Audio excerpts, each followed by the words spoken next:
Hello, my name is Grant Carnegie, and I'm a black belt in the martial arts. Today, I'm here to teach you some self-defense. Self-defense is important for people of all ages. Did you know that every 36.5 minutes there's a murder, and every 40.5 seconds there's an aggravated assault? This is why it's important for everyone to know self-defense. You need to stop crossing your fingers and hoping you don't become another statistic, and do something to protect yourself. Normally, self-defense is broken up into age groups. These age groups are school age, young adult, and the elderly. This is how this video will be broken up as well.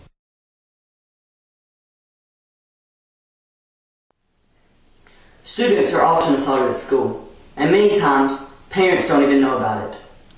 We will look at some scenarios for being assaulted at a locker at school and how you would defend yourself against them.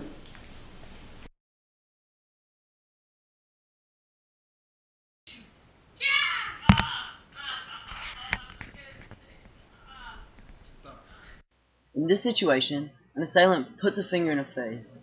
She grabs the finger and, while stabilizing the wrist, pulls back on the finger, causing a lot of pain. This is the finger lock.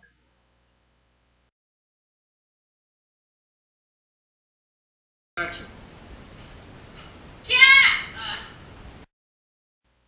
In this situation, he grabs her throat, she raises her arm, twists her whole body while releasing his arm, and elbows him in the face.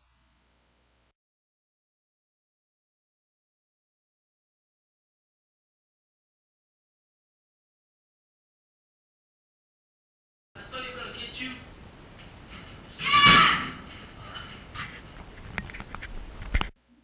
In this situation, the assailant punches at her.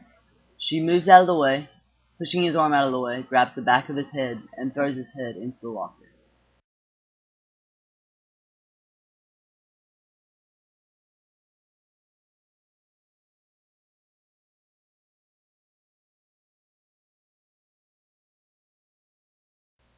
Here's some school tips. You need to hang out with the right crowd. You also need to avoid troublemakers. Avoiding areas known for problems is also a good idea. And the most important thing is to follow all school policies. Now we're going to look at some common self-defense scenarios for young adults.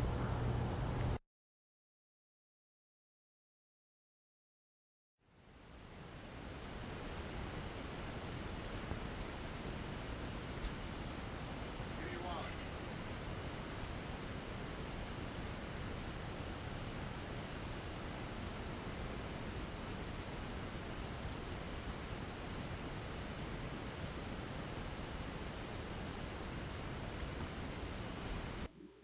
In this situation, a man is walking to his car.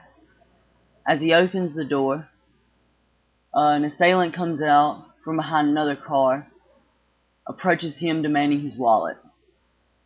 Now in this situation, one of the best things you can do is give the assailant what he wants, and you might be able to walk away with your life. In this situation, this is exactly what happens, and he is able to leave unharmed, though without a wallet.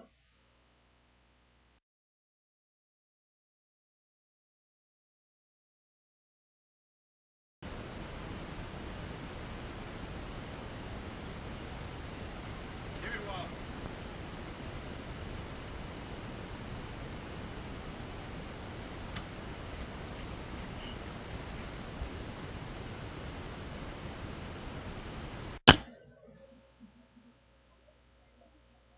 In this situation, you have a man who is walking to his car. As he's opening the door, an assailant walks up with a gun, threatening him, asking for his wallet. As he sees what is happening, he reaches in his back pocket to take out his wallet. He goes to hand the guy the wallet. He then drops the wallet, pushing the gun away. He turns in a clockwise motion, kicking him in the groin, and then taking the gun and putting the assailant down.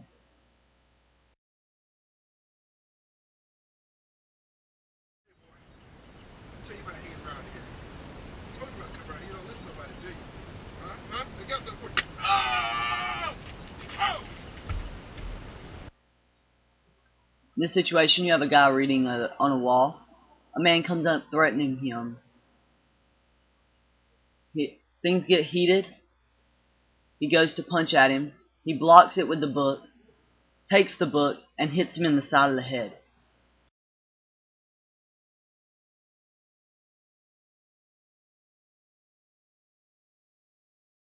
Whenever legally allowable, it's a good idea to carry tools that will help you in your self-defense.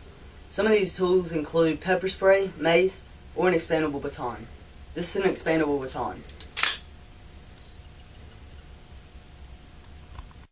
Some personal protection devices are alarms, tear gas, mace, pepper spray, whistles, keys, firearms, and knives.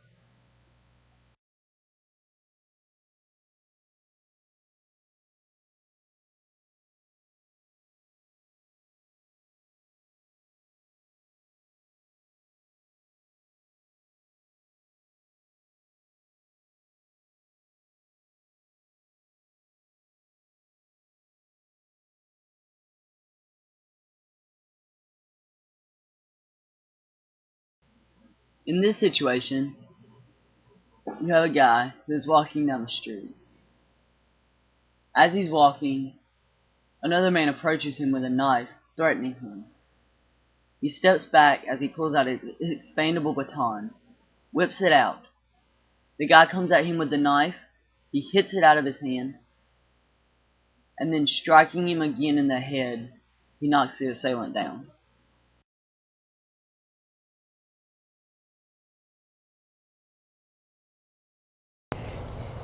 The elderly population is especially at risk of being assaulted. Now we're going to look at some scenarios for the elderly.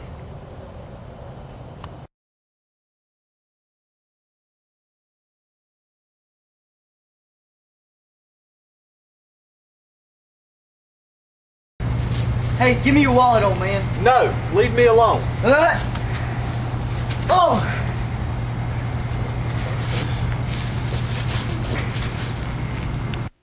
In this situation, you have an older person who is sitting on a park bench in a park.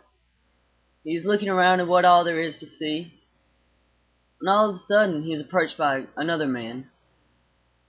He's arguing, they start arguing. He swings a punch, he blocks the punch, uses the cane to push his head into the knee. He wraps his arm around his neck, grabbing the cane, and using the cane in his arm, he chokes out the assailant.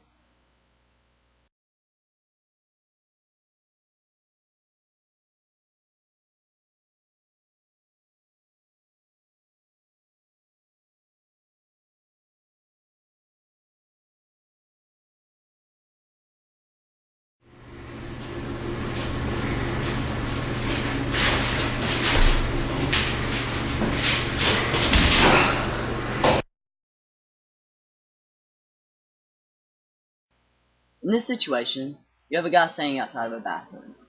Whenever going into a bathroom in a public place, you always need to look around at your surroundings to see if there is somebody standing outside of a bathroom or anything else like that.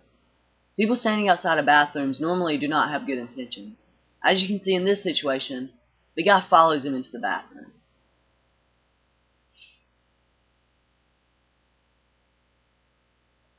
As they enter the bathroom,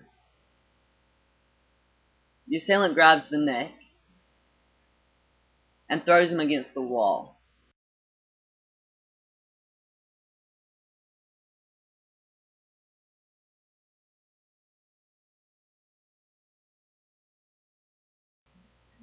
The cane is brought over the arms, pushing the arms down and then back into the throat of the assailant.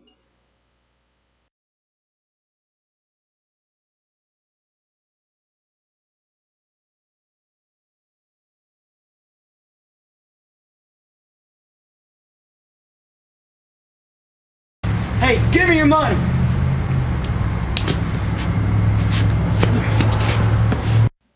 In this situation, you have an older person that is at a vending machine. As he is looking down the selections, seeing which one he wants, he is approached by an assailant. He hears the assailant, turns around and faces him. The assailant pulls a knife and puts it in his face. He takes the cane, hits the knife out of his hand, bringing it back around his head and hitting the assailant in his head, knocking him down.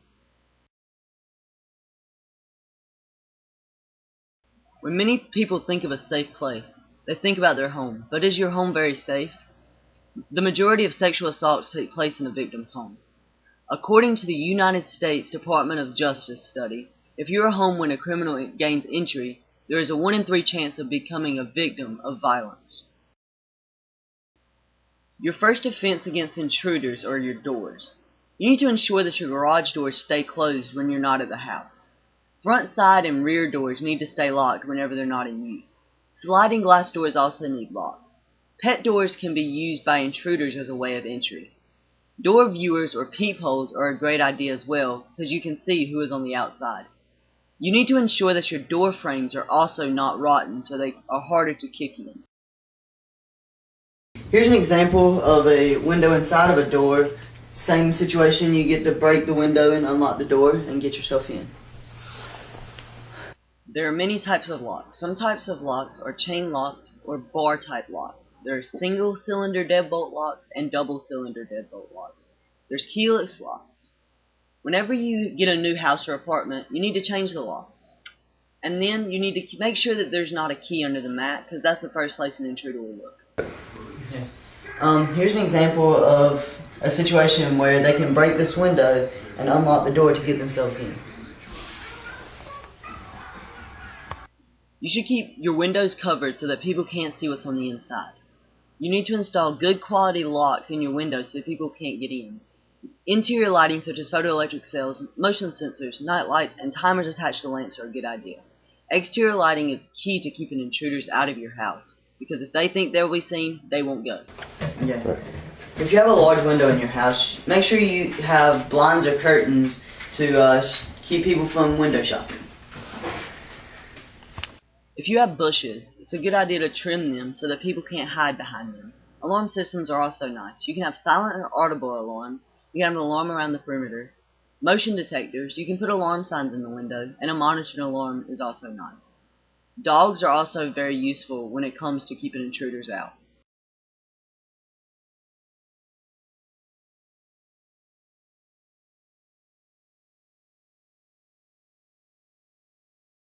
Having a knowledge of self-defense is great if you ever do need it, but the best self-defense is common sense.